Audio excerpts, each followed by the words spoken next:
최 교수님 발표하시느라고 고생이 많으셨고요. 발표자분하고 토론자분들께서는 앞으로 올라와서 토론을 이어가도록 하겠습니다.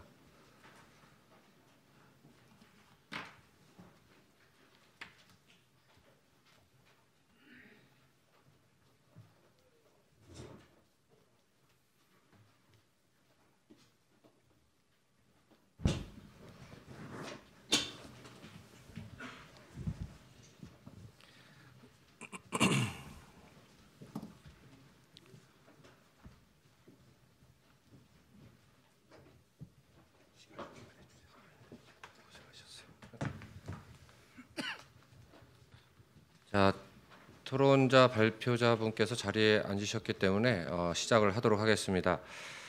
다시 한번 발제문 준비해 주신 발제자 최 교수님께 감사의 말씀을 드리고요.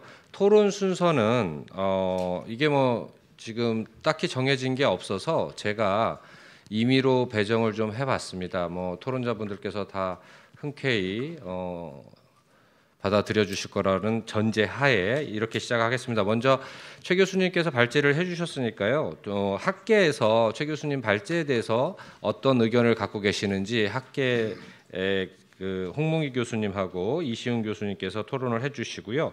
그 다음에 세 번째 토론자는 방송통신위원회 반상권 과장님께서 정부 측에서 이 현재 상황에 대해서 어떻게 바라보고 있는지에 대한 의견을 좀 주시고요. 그 후에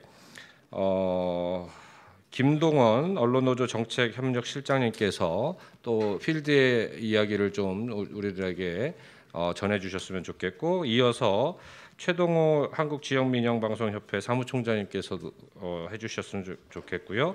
마지막으로 어떻게 보면 지금 다른 분들하고 조금 결이 다른 방향의 말씀이 가능할 걸로 예상되는 문화체육관광부의 강성원 과장님께서 마무리로 토론을 진행을 해주시고, 그 다음에 이제 발표하신 최 교수님한테 질문이 있으신 플로어 발언이나 아니면 뭐 다른 토론자분한테 의견이 있으신 분 해서 시간이 허락하는 한 플로어에 계신 분들한테도 말씀하시고, 또 의견을 최 교수님께서 강조하신 소통을 할 수 있는 토론회가 될 수 있도록 진행을 할까 합니다. 그러면 시간을 줄이기 위해서 우리 토론자분들께는 많은 시간을 못 드릴 것 같은데 1차적으로 한 6분 정도 토론을 시작을 해주시고요. 시간이 허락이 된다면 교차 토론을 할 수 있도록 그렇게 하겠습니다. 첫 번째 우리 한 세대 홍문기 교수님께서 아니 이거 사회자 맘이에요. 네, 네. 그 첫 번째 토론을 맡은 한세대학교 미디어 영상 광고학과의 홍문 교수님, 여러분 반갑습니다. 저기 누가 한 분 계시면은 그 정부 광고법 쟁점이라는 슬라이드 좀 띄워주실 수 있어요? 앞부분에 혹시 가능하신가요? 아니면 이게 발제문에 페이지가 없어서 그러는데 정부 광고법 쟁점이라는 부분을 좀 같이 보시면서 제가 토론을 좀 진행하도록 하겠습니다. 예, 그 부분이에요. 그 정부 광고법이라고 하는 것 자체에 대해서 뭐 최영린 교수님 여러 가지 말씀을 하셨는데 사실 이 정부 광고법이라고 하는 이 표현 자체가 적절한가, 그걸 먼저 말씀을 하셨기 때문에 그 부분에 대한 걸 먼저 좀 말씀을 드릴게요. 정부 광고라고 하는 단어, 그러니까 정부가 광고한다라는 단어가 여기 지금 문광부 과장님 또 방통위 과장님 두 분 와 계신데, 정부가 광고한다라는 단어가 적절한지를 한번 공무원들 입장에서 그 공무를 집행하시는 분의 입장에서 한번 생각해 보시길 바랍니다. 이 자리에 계신 분들도 한번 생각을 해보시죠. 광고는 기업이 매출을 높이기 위해서, 또 기업이 소비자의 구매 행위를 유발하기 위해서 하는 게 목적입니다.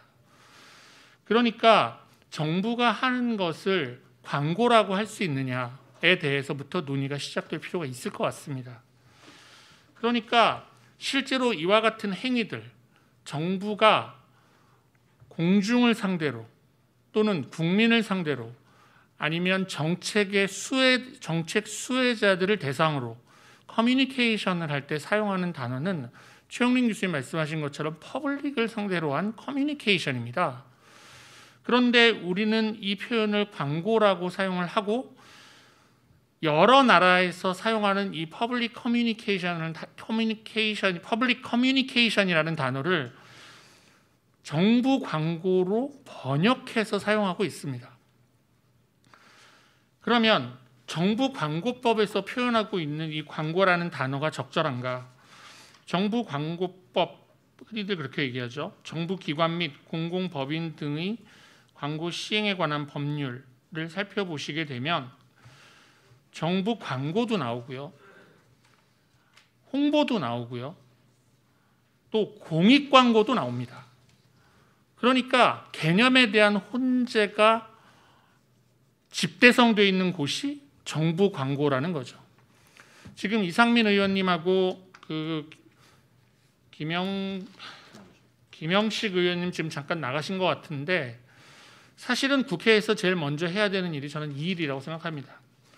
최영린 교수님 지적하신 것처럼 정부 광고라고 하는 단어를 광고가 아니라 공공 커뮤니케이션 또는 공공 소통이라는 단어로 바꾸어야 최영린 교수님께서 말씀하시는 여러 가지 방향성이 해결될 수가 있고 그 방향성의 타당성이 성립될 수 있다라고 먼저 말씀을 드리겠습니다.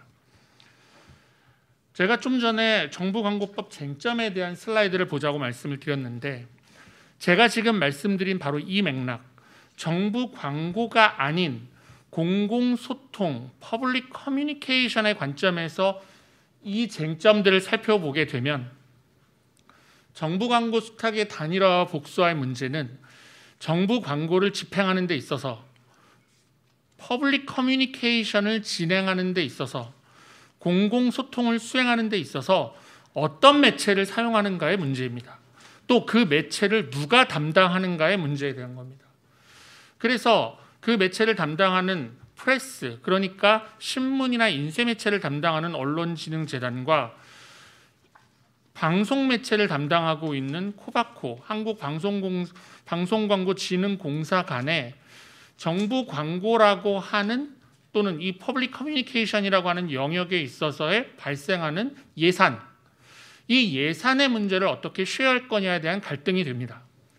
두 번째 나오는 수탁기관의 전문성은 현재 진행되고 있는 정부 광고, 또 최영린 교수님 말씀하신 이 퍼블릭 커뮤니케이션의 진행 과정이 언론진흥재단 중심으로 이루어져 있는데, 실제로 이 과정에서 광고주라고 하는 정부 단체라든가 공공기관이 그 서비스에 만족하는가의 갈등에 대한 문제입니다. 앞에서 말씀하신 것처럼 지나치게 많은 정부 광고 행위가 집행되다 보니 이 문제로 인해서 언론진흥재단에 있는 한정된 인력과 예산으로서는 이 정부 광고, 늘어난 정부 광고를 법정화되어 있는 정부 광고를 집행하는 것이 현실적으로 어려워지고 힘들어지는 겁니다. 그래서 발생하는 문제가 정부 광고 수수료의 문제, 운영 효율성의 문제, 수수료 정당성의 문제가 발생하는 겁니다. 결국은 돈의 문제라는 거죠. 정부 광고를 집행하는 데 있어서 중요한 이슈는 돈과 자리의 문제입니다. 굳이 얘기하자면 예산과 인사의 문제라는 거죠.